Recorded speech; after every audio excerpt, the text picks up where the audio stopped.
For our capstone senior design project, our group was responsible for developing a water reuse system for Moulton Winder Field, more commonly known as the University of Vermont Field Hockey Field. Our group consisted of members Hannah Matthews, Emily Perkins, Robbie Wells, and Ipe Shu, with support from community partners Scott Goodwin and Luce Hillman from the UVM physical plant. Moulton Field is located in Burlington, Vermont, on the University of Vermont's athletic campus, adjacent to Spear Street and just south of Gutterson Fieldhouse. This AstroTurf field was originally built in 2005 by Engelberth Construction Incorporated for the varsity women's field hockey team. It is standard collegiate practice that turf fields are irrigated in order to facilitate a smoother play and prevent injuries. At UVM, Moulton Field is wetted once per practice and twice per game by a series of 6 water cannons. For each wetting event, over 3,600 gallons of purchased drinking water is sprayed onto the field. This water slowly infiltrates through the turf and is directed to the Burlington stormwater system. This practice represents an inefficient use of Burlington municipal water, which costs the university thousands of dollars each year, and puts unnecessary stress on the city's stormwater infrastructure. Our main objective for this project was to design a more sustainable irrigation system for Moulton Field, as well as reduce the overall costs and environmental impacts associated with the existing system. This involved the consideration of various alternatives, including reuse of irrigation water, alternative water sourcing options, and the installation of low-flow irrigation fixtures. Precipitation data was also collected to determine the amount of rainfall which could be expected throughout the field hockey season. This information would be used to determine whether precipitation is consistent enough for stormwater runoff to be considered as a dependable source of irrigation water. Daily precipitation depths were used to determine daily runoff volumes from the Gutterson parking garage in order to estimate the volume available for collection for use in irrigation on any given day. This analysis was performed for historical data from June through November in 2012, 2013, and 2014. This showed that on average, stormwater runoff could be used in place of municipal water more than 50% of the time.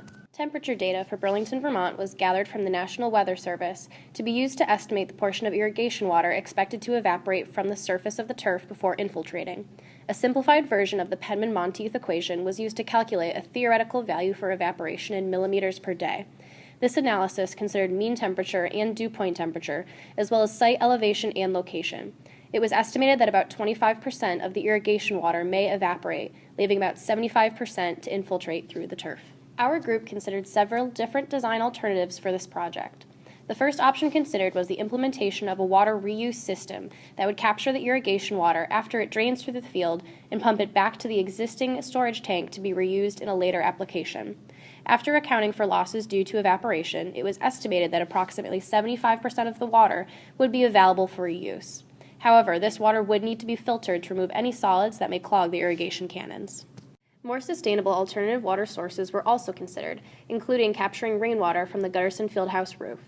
Rainwater could be captured from the fieldhouse roof via a new gutter system. Due to the higher elevation of the fieldhouse in comparison to the storage tank location, a pump would not be necessary to transport the runoff to the storage tank. However, these gutters would need to be removed during the winter and reinstalled each spring to avoid damage from heavy snowfall. We also considered capturing the stormwater runoff from the Gutterson parking garage. The parking garage has a built-in drainage system which would allow for the water to be easily collected and diverted to a storage tank rather than to the stormwater system. This water would also need to be treated relatively significantly in order to remove solids and grease before use in irrigation. Additionally, a pump system would be required to transport the water to the existing storage tank location. Groundwater was also considered as an alternative source for irrigation water. This would involve the installation of a groundwater well at a nearby location. This design would have a high initial cost, but very little associated maintenance costs over time.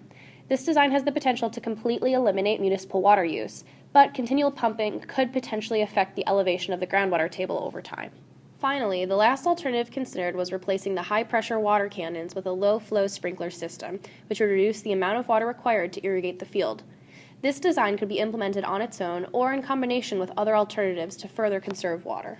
A 10-year projected cost analysis was used to compare the various alternatives.